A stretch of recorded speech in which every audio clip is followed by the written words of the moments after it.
up the hill where we started the Samish Crest Trail. And so this particular property is isolated. It doesn't fit into that trail scheme. Parks and other things could be developed on the piece of property that's further up the hill. So we don't believe we need it for those purposes. So we're recommending that you guys take a look at this and see if you think that we should schedule, and according to code, we have to have a public hearing. You have to have a public hearing in order to dispose of property, and so we're asking you if you would like to have that public hearing. If you direct us to put that together, we would send out notification to all of the homeowners within 500 feet of the property so that they could have a chance to weigh in on this. The Real Estate Review Committee, which is made up of the directors that are directly involved, so Public Works, Planning, myself, Finance, and Legal, all got together and reviewed this, and our recommendation is to have a public hearing on it. Great, thank you. Any questions? Seeing Councilman Vargas. I'm curious if the Greenways Committee weighed in at all on this, what their opinion was. They did not. This is not a property that was purchased with or has been touched by Greenways funding in any way. And it's quite separate from the Samish Crest Trail and that Greenway system that's evolving up there. Similar quick question, did the Parks and Recreation Committee take a look at this? They did not. Councilmember Lillquist. You said you're speaking from a parks perspective. Was this property evaluated from anything other than a parks perspective? For example, residents downhill nearby complain a lot about groundwater problems, and one reason why this property maybe shouldn't be developed would have to do with, issues having to do with, other what I call ecological services, basically controlling groundwater, providing green cover, providing green buffers that aren't part of a trail system, just from a non-park perspective. Was that discussed? Specifically, those parameters, I'm not sure that they were discussed. Public Works did take a look at it to see if there were any needs from their side, and they came back and said there weren't. And I don't know, Ted, if you wanted to add anything to that. Okay, yeah, so it was just utilities. It wasn't looked at specifically, as you mentioned. And sort of a legalish question, the agenda bill talks about what the possible proceeds would be used for. But as I understand it, we don't actually tie, when you surplus a property, it may or may not, doesn't have to be used for the purpose stated in this bill. Is that correct? How is that? So according to code, to city code, when the review committee looks at it, they are to make a recommendation as to what the proceeds would be used for. So it's a recommendation from that committee. Was the genesis of this an understandable need to look for funding for projects down in Maritime Heritage Park, or why was this even noticed by anyone to be put up for surplus? I'm going to go ahead and answer your question, Michael. 2 years ago, I had Chris Behe, who was our GIS person, start looking at, because we have so many pieces of property, and I was looking at, do we need all the property we have? And if we do, we should keep it.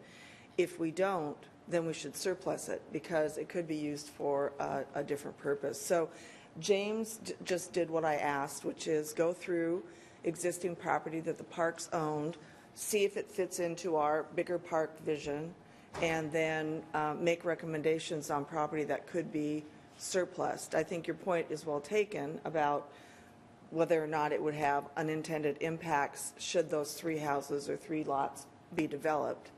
But it seemed like a good opportunity for infill. And James also identified other properties, different ones that we had purchased with the intent of using it for parks or trails or something, and then found better properties or different properties, or like out at Locust Beach, the crossing across the road was not, we wouldn't use the property for that. So we are doing an analysis of all of it, and certainly we should ask that question as we're moving forward. But this was an opportunity to do some infilling, we thought. It's sales single family, so we're not talking about intense development.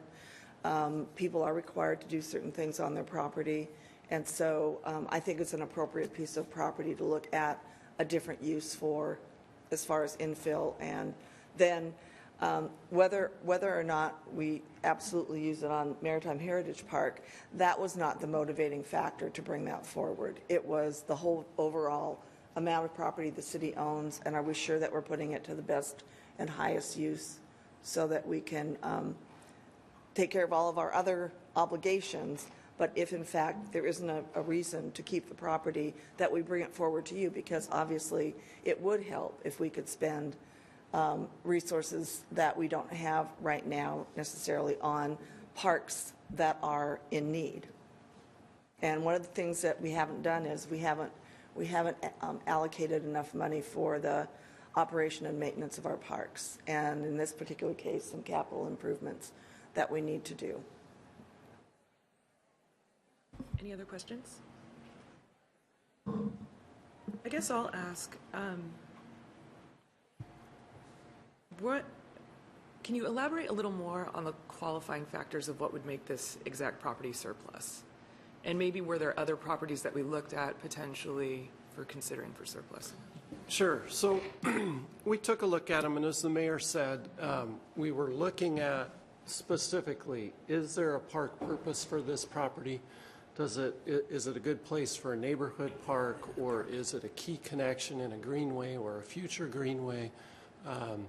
Those sorts of criteria. In addition, we looked at environmentally, is it all wet? Is it straight up and down? What are the conditions? What's the likelihood that this would be marketable, that somebody would want to buy it? And how does that fit into the development of the community? So this particular piece is in a subdivision with streets that are laid out, with utilities that are nearby. So it made sense in both of those measures. It didn't fit within our park and trail needs, and it fits well into the infill thinking, or let's build where we already have zoning and utilities and those sorts of things.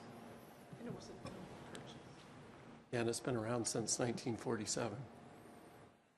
Okay, then my follow-up question is, what's the cost-benefit analysis generally of us doing nothing, not setting a public hearing, not going forward with surplusing? So if I understand your question right, the benefit that the city would receive from it, a couple. One would be the initial cost of or purchase price that would come back to the city. The other would be it puts it on the tax rolls. It's homes that people, potentially homes that people could live in. So there's that benefit. If we do nothing, it doesn't really cost us anything per se, but it doesn't gain us anything per se, especially if we don't see a particular need for it into the future. We really looked hard at, would it make sense to put a playground here for this neighborhood? Well, we've got a large parcel of land that's very close that we felt like made way more sense to do that. If you put it in this particular spot, it would be very small. Beyond, it's not flat through there, it's steep. So it wasn't the best location for a park. But it's an area that we would continue to need to maintain if we held on to it. It's actually grown up to large trees, so we don't do any maintenance of it now. I guess what I'd add to that, Councilwoman Murphy, is there didn't appear to be a downside to selling it. I mean, there were reasons why we would want to surplus it, and the truth is we own a lot. I was surprised at the amount of property that we own. Some of it shouldn't be developed, but if you have a piece that can be used for infill, it makes sense that we would take advantage of that, given the fact that, as I said before, our development, operation, and maintenance of our parks is, we don't fund it to the extent. So it will give people a chance to use other parks, have other facilities, so I think there's more of an advantage to doing it than not a disadvantage to not doing it. Councilmember Vargas. Well, it sounds like it definitely would be a benefit to many parties, so I'm supportive of us getting rid of property that we're not using that could be developed, and obviously if we can find funds to put into our parks in other ways, that's positive all the way around. Councilmember Borneman. I'm not on the committee. Wondering, action taken today, do I understand it would be to put it on a public hearing? It wouldn't be making any decision about what's done with the property. It would just be putting it on for a hearing and then hearing from the public about whether that makes sense. Is that correct? Yeah, Councilmember Vargas, would you like to make a motion to set this forward for a public hearing? I move that we put this forward